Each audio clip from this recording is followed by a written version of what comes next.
دیگر از سببهای قدر قیمت در زمان رسول اکرم و در زمان تابعین چی گونه بود؟ ای ابن آدم، فرزند آدم، زمان من فرهنگش، زمان من اخلاقش، زمان من تمیزش این بود: عف عن محارم الله تکن عابدا. عفت پیشه کن، دامن تا بالا کن از حرام های خدا و خداوند تو را عبادت کننده می نویسم. عبادت کننده کی بوده؟ کسی که از حرام خدا دامنش بالا میکنه.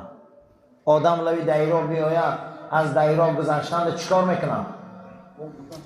وقتی که دریا باشه پاچه‌اش چیکار میکنه؟ معنی عفت چی بوده؟ آدم باید دامنش بالا کنه که تر نشود. من آب لای آب غژ وقتی آدم میگذره اگر بروکش بالا نکنه قدی دامنش چی میشه؟ دم آب لای تر میشود. عرب نامی همین عفت میگفته، خمان پاکی میگیم. کسی که از حرام خدا عفت پیشه میکرده، دامنش بالا میکرده و انسان عابد نزد خدا عبادت کننده همین بوده. کی عبادت کننده؟ کسی از حرام خدا دامن میبرداره. زمان صحابه و تابعین هم خیلی بوده. عفت پیشه کنه. عفت برای مرد و زن این واجبات ایمان است. این خیلی گمان نکنه که فقط عفت برای زنکا است. برای ما هم واجبه، برای زنک هم واجبه. قسم به خدا کسی عفت نداره و عبادت کننده نیست. معنی عفت چی بوده؟ دامناتون بالا کنه از حرام خدا و رسول. ورض بما قسم الله تکن غنیا. راضی شوید از آن قسمت و نصیبه که خدا در شما از رزق و روزی داده. شما اگر راضی باشه خدا شما را بای میکرده. زمانی صحابه همین بود، همشان از قسمتاشان راضی بودن، همشان از تقدیراشان نگه راضی بودن. امروز ما از همین قسمتامون راضی نیستیم، برای انا همین زندگی ما تلخ قدر نیست. در تک یک دیوال یا پدر و مادر 13 گودک کلان کرد، از ما 2 گودک سریشش نمیریم. همین در تک یک دیوال قسم به خدا همین 50 سال پیش بینید، در تک یک دیوال و 2 خانه فقیری 13-15 گودک از آنو شو دادن، کلان کردن. یگان مشکلات نبود. آزی برای 2 گودک باور کنیم ما 6000 کیلومتر آمدگیم. برای آن که ما قسمتی دادگی خدا راضی نیستیم. مخی راضی که نمیشیم خدا ما را سرگردان میکنه. باید ما راضی باشیم ای قسمت. این همین روز 100 روبل هم کار میکنی راضی باش، 10,000 روبل هم کار میکنی راضی باش، 100,000 پول هم میکنی راضی باش. خداوند در بدنت یه نیرو میداده تو میشیدی بای. بای همینه. بای کیست؟ بای کسی بود است که به قسمت خدا دادگی راضی بوده. راضی باشیم، راضی باشیم. این همه دنیا عزیزا. و احسن جوار من جاورک تکن مؤمنا. هر کسی که همسایش حرمت کنه وای مسلمان بوده. کسی همسایش حرمت نمیکنه وای ایمانش کامل نیست. سیومین چیزی که در زمان صحابه بود میگن این همسایه دوستداری بود. که همسایه قسم به نام خدا یکی از واجبات ایمان این احترام همسایه. همسایه را دوست داره. اگه همسایه موضوع به حد ضعیف شده، به حد. کسی که میگه اگر همسایه را احترام کنی تو دان که این احترام کنی تو این همسایگی تو را میکنه مومن. تو مومنی. و احبب للناس ما تحب لنفسك تکن عدلا. هر چیزی را که برای خودت دوست میداری او را برای مردم دوست دار، تو میشی عادل. عادل که بده؟ دوست میداری مالت دزن، مالی مردک ندز. دوست میداری غیبت کنن تا مردک غیبت نکن. دوست میداری زنت نگاه کنن، نمیداری زنی مردک نگاه نکن. چیزی را برای خودت دوست میداری او را برای جمعیت دوست دار. چیزی را که برای خودت بد میبینی او را برای جمعیت بد بین. تو بدی در زمین عادل. عدالت همینه برادران. و عقل للضحک. خنده را کم کنه گفته. خنده را کم کنه. فانه یمیت القلب کما یموت البدن. خنده قلب میکشته، خیلی قلب بدن میکشته. من اگر قلب ای کار مونه بدن ای کار میمونه. خنده قلب میکشته، خنده بسیار. حتی در یک روایت صحیح آمدگی است که هر کسی که مردم به حزل و شوخی میخندانه، من حاضر مقصد مرکزهای حزل و شوخی هستن، هزار مسخره باز صحنه میبره، روز قیامت اینا میمون میخستیان. حدیث صحیح هست. این خندین کمان و این جورابی شوخی کرکا و این دیگر چه تماشا میکنه میخندیم کو برابرشان طبق حدیث رسول اکرم اینا فردا میمون میخستیان. اما میمون باز مهم با حضرت میگه در زمان صحابه خنده کم بود. اگر پیغمبر میخندی تبسم میکرد، زیرا که امتحانی ما وزبینای منکر و نکیر حقای. پلیسی را چی؟ ترازو چی؟ عزرائیل خدی روبرو آمدن چی؟ امام غزالی گفت است که از کتاب تورات و انجیل و زبور و تمام بزرگا قد ششتم ای 400 استاد همین قولا را گوش کردم، از مردن تا لحد ماندن خدا 40 سوال میداده. هیچ کس ولی او سوال را تیار نکرده چی نمیخندید. ای مردن تا لحد ماندن گفته 40 سوال خدا میداده. حال قیامت سوال سر نشده 7 سوال میداده. یکم میگه عمری را که دادم در کجا صرفش کرده؟ این پول و مال را که دادم در کجا کسبش کرده؟ جوانی که دادم در کجا پیرش کرده؟ میپرسیده. ای همین مردن تا لحد 40 سوال بوده. ایرا میگن عقبه های وزبین داریم در پیش. اول تلخی جان، دویم سلامت بردن ایمان. کی باور داره که سلامت میبره ایمان پرده خاکالی؟ در زمان حضرت عمر رضی الله تعالی عنه یک مسیحی بود، میگه از عربای بنی لخم بود، بعد اساسا شاه میشود. عربای بنی منذیر شاه میشود در عراق، بسیار شای کلان میشود. با موسم حج بوده، میبیا که پای یک اعرابی را میجقه، پاش یک اعرابی میجقه، یا بادیه نشین. غرورش بلند دیگر یک مش در دهن همون انسان فقیر میزنه، پا ما جقه دیگه. گفته خیلی شاه لبا میکفه و هم میشینه به خانه خدا علمش میکنه، میگه این زمان عدالت های، زمان عمر های. میپرسن که امیرالمومنین خیمش او بر کعبه ده زدگی های. میگه میرم شکایت به صاحبه که در دهن من به مش میزنه. میگه حضرت عمر ششتگی، میگه همین خیلی مرد، همین خیلی قدای در کفت چپش خالی سبز داره. گفته میبیاین که این شاه بنی منذیر بوده، مسلمان شدگی، یکی از همون امیرای دور. و میگه همین نزدی؟ میگه بله. و میگه چی میخوایی؟ میگه حضرت دهنم کفید. و حضرت میگه که دستات پایان کن، میگه یک مش در دهنت میزنه، قدشه میگیره، عدالت باید جاری شود. میگه بعد روز میگه خب پلوت میتم اینود میتم که عربی اگرا بوده روزی نمیشه. خب میگه فردا همین شو میگریزه میره حبشستان مسیحی میشوه، به خاطر که هم مشمن میزنه بوده غرورش. همین شاه میگریزه امیر بود، امیر بنی منذیر، گریخته مسیحی میشوه. در مسیحیت چی را قبول میکنه؟ در همون حبشستان میره مسیحی میشوه.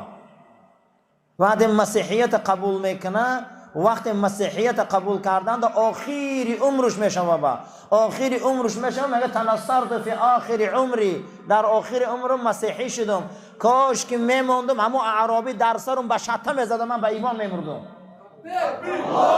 خدای انامین برادر حال آخری عمره. حالی با کاش که میگه همین کارا رو من نمیکردم، کاش که من همین کار، من ده ها پرتارگا میدانم که گریه کردن که من ایتای کنی مردم جای نماز گرفتگیم، زار گریه کردن که خدا لعنت کنه همین کارشم، همین وظیفه‌شم، همین خیلی دور بود که من مردم ترابه خانی نماندم. این عاقبتش اومدم کو. ولی قسم به خدا همه اینا انگوش میگزن. این درگاه خدا های. من ده ها پرتارگا خودم شاهیدم، پرتارگا رو کلانو میدونن کی بود. زار گریه کردن که ما واقعا جاهل بودیم، اگر همون وقت میمردیم ما به ایمان بدیم. برای همین انسان باید فکر کنه یک مراتبه چی ده میخندی ولی بلند خنده بلند قلب میکشته. ولی مسخره بازایی که در صحنه ما رو میخندانن که ما هم برابر دی و یا گناه میگیریم، ما هم برابر دی و یا گناه میگیریم. برای شوخی نداره. جناب پیغمبر گفته بود که زمانی ما صحابه هاش و تابعین خنده را کم میکردن، زیرا که خنده قلب میکشه. چگونه که قلب بدن میکشه. برای این برادرها خنده را کم کنیم، زیرا که ای پیش ما عقبه های وزبین داریم. و کان یقول، حضرت گفتن ایها الناس، ای مردم، انکم لا تنالون ما تحبون الا بترک ما تشتهون. ای مردم، شما هیچی را صاحب نمیشه، او آرزو و حواساتان صاحب نمیشه تا شهوت و کیف و صفا و افلاسی را بس نکنی. تا کیف و صفا را بس نکنی. این رمضان در امروز تا فرو رفتن آفتاب ما چند چی را بس میکنیم، با خدا میگه لعلکم تتقون، شما با تقوا میرسه. تا امروز گشنه و تشنه نمونی با او درجه نمیرسی. امروز بسیاری چیان را آدم ها دوست میدارن، اما برادرها او دا فقط چیکار میکنی؟ بس میکنی کیف و صفا را، بس میکنی کارهای ناشایسته را، با او درجه میرسی. ولا تدركون ما تعملون الا بصبر على ما تکرهون. شما یگان جا نمیرسه، یگان درجه نمیرسه مگر به صبر، و صبرم خیلی وزبینه، خیلی مشکله. شما میکنه که همین تا پخته برای به مقاله ها رسه.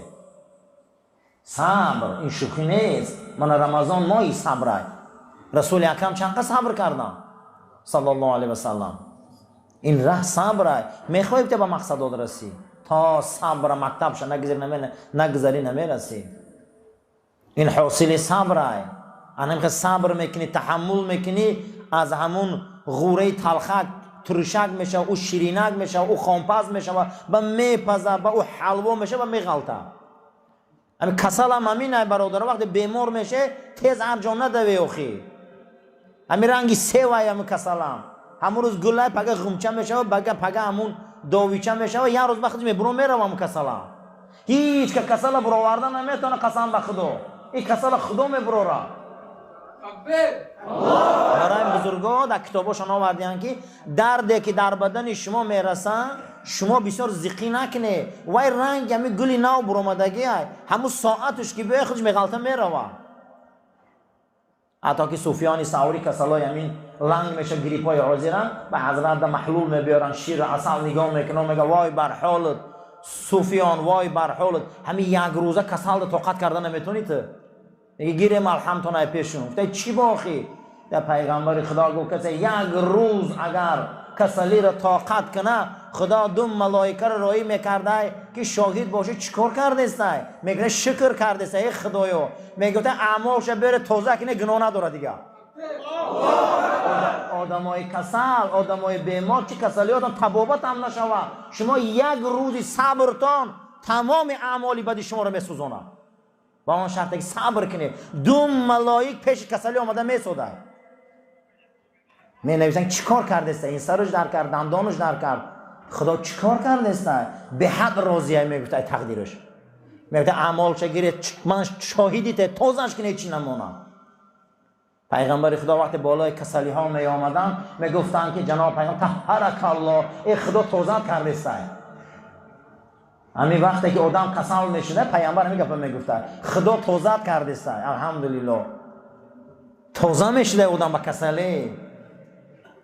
در یک روایت دیگر جناب پیغمبر گفتن من مات مریضا مات شهیدا. کسی به کسلی امتی من ای دنیا گذره، امتی من شهید میمره. هر یک چه برادرها میدانم صبر و از بینن من بعد میبینیم بسیار مشکله، لیکن به حد میوه این کلام بوده، به حد میوه این کلام بوده است.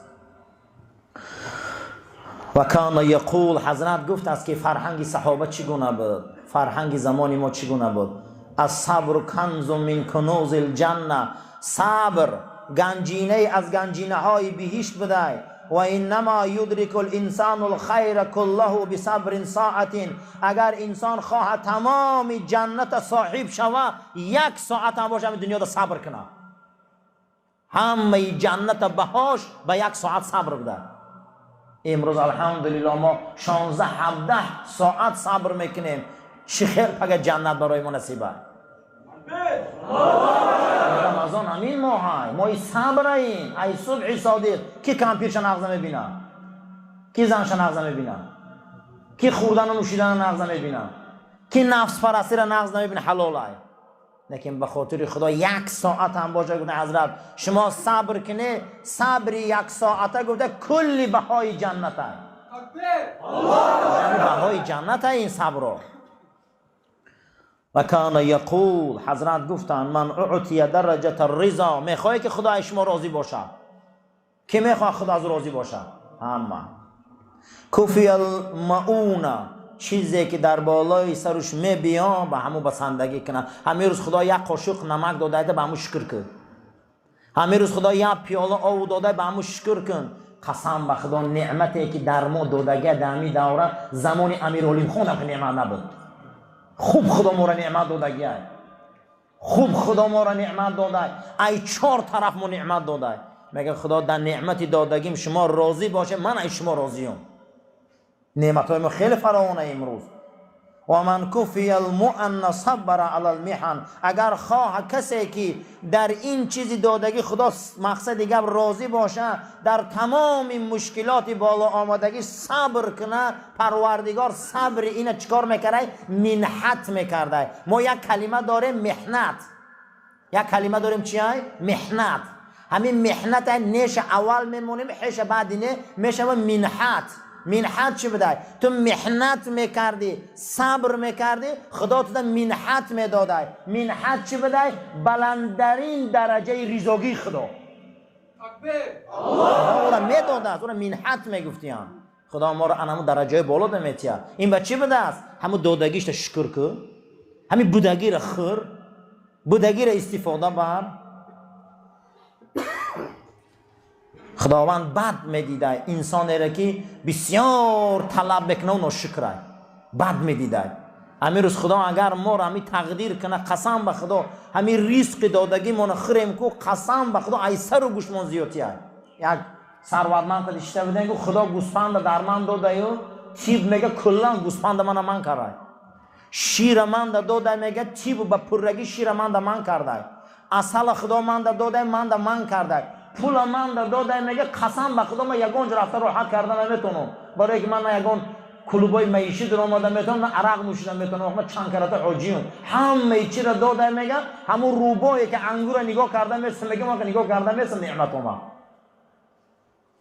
هم مقصد دیگه قسلی قند، هم فشار خون، همه چی را میگه من کردگان نباشه همش دست من میگه. من نمیدونم میگه خدا ای بر میت میگه با ای بر نعمت سلامتی را میگیره.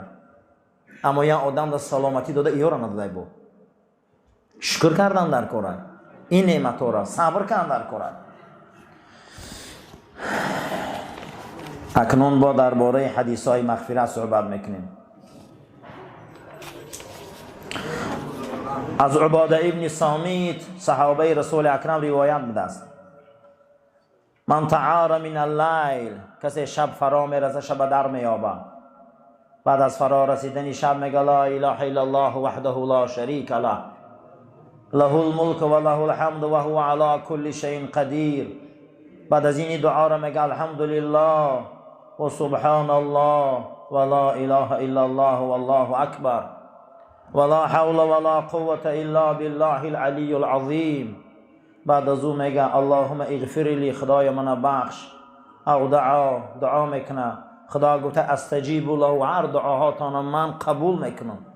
آخری آیات های رمضان خدا میگه و اذا سألك عبادی عنی، بنده ها من میپرسن، بنده هم از من میپرسن، فانی قریب، ایمان میبیام میگه ای دیلوشون هم نزدیکم قطیشون، من میبیام میگه پیشون، اجیبو دعوت الداع، من قبول میکنم دعا کننده ها را دعاشا.